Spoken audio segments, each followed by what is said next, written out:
We're putting troops into Poland right now. The Germans are putting troops. Is that an act of aggression as they see it? It's absolutely not. It's an act of deterrence. It's an act to reassure our allies. Well, as they see it, yes. But remember, you know what they've done? This is not discussed very much. They've broken out of the International Nuclear Forces Treaty. Okay, so to kind of ungeek that, what it means is that in the 80s, the Russians developed this missile that could strike with nuclear weapons at our European allies. Ronald Reagan negotiated with Gorbachev, got rid of them. So neither the United States nor Russia are allowed to have those kinds of weapons anymore, meaning we can't fight with nuclear weapons by attacking in Europe, okay? Yeah.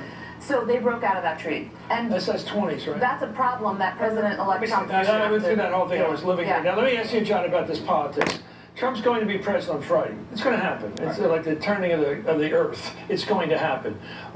Where's this take us? Is he going to get meet with Putin? This is first overseas. It's not going to be Canada like it always is. It's going to be Moscow.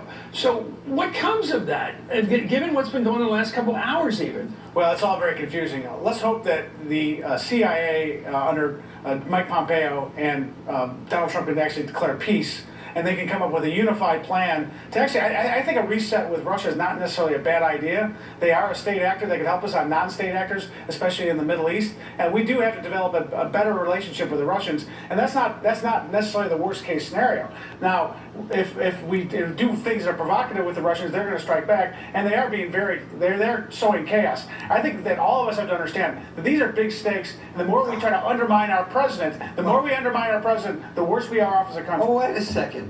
You were probably once a Reagan Republican, and I can't believe... And that was during the Cold War. Cold War's over. Well, she just told you that the Cold War is actually, from their perspective, it's not over. There are a lot of challenges with Russia now. I'm not a hawk in saying we have to go to war with Russia. You know, people, John McCain and Lindsey Graham are sort of very hawkish on it. You got to find the areas to work together. But at the same time, you have to recognize the discord that Putin is sowing, not just here, but across democracies in Europe. What he did in Ukraine, these are bad things, and you can't just say we're going to have a reset and move on. I mean, they laughed at Hillary Clinton for that.